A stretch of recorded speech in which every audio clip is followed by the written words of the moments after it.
මෙවර ඉන්දීය premier league cricket තරඟාවලියේ ඊයේ දිනේදී 43 වන තරඟය පැවැත්වුණේ රාජස්ථාන් රොයල් කණ්ඩායම සහ දිල්ලි කැපිටල් කණ්ඩායම අතරයි. තරඟයේ මුලින් පන්දුවට පහර දුන් රාජස්ථාන් රොයල් ක්‍රීඩකයින් නියමිත පන්දු වාර 20 අවසානයේදී කඩලු 6ක් දැවී ලකුණු 225ක් රැස් කළා.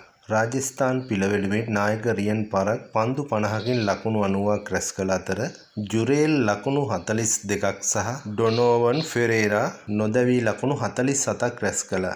පන්දු යැවීමේදී මිචෙල් ස්ටාක් කඩලු 3ක් බිඳහෙලීමට සමත් වුණා. අනතුරුව ලකුණු 225ක ජයග්‍රහ ඉලක්කයක් සොයා පිටියට පිවිසි දිල්ලි කැපිටල් කණ්ඩායමේ ආරම්භක පිතිකරුවන් යුගලය වුණේ කේ.එල්. රාහුල් සමගින් පැතුම් නිස්සංකයි.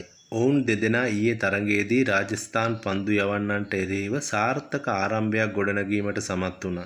මුල සිටම ප්‍රවේගකාරී ඉනිමක් ක්‍රීඩා කිරීමට පැතුම් නිස්සංක සමත් වූ අතර එයට අනගි සහයක් ලබා දීමට කේ.එල්. රාහුල්ට හැකි වුණා.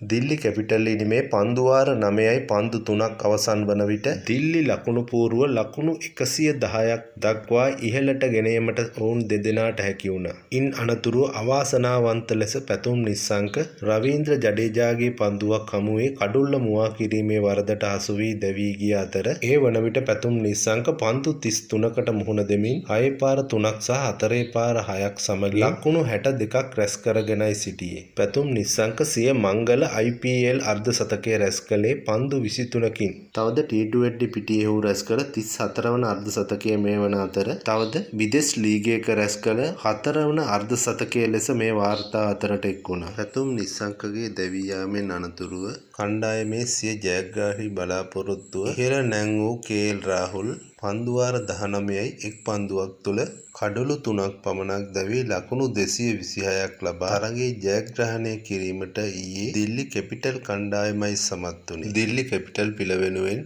කේ.එල්. රාහුල් ලකුණු 75ක් රැස් කළ අතර රණා ලකුණු 33ක් සහ ශර්මාල් නොදැවී ලකුණු 25ක් රැස් කළා. පන්දු යැවීමේදී ජොෆ්රා ආචර් සහ රවීන්ද්‍ර ජඩේජා එක් කඩුල්ලකින් බිඳහෙලීමටයි සමත් වුණේ. ඒ අනුව කඩලු 7ක ජයක් හිමි කරගත් දිල්ලි කැපිටල් කණ්ඩායම ප්‍රසාද ලකුණු සටහනේ එක් ස්ථානයක් ඉහළට යමින් 6 වන ස්ථානය දක්වා පැමිණ තියෙනවා.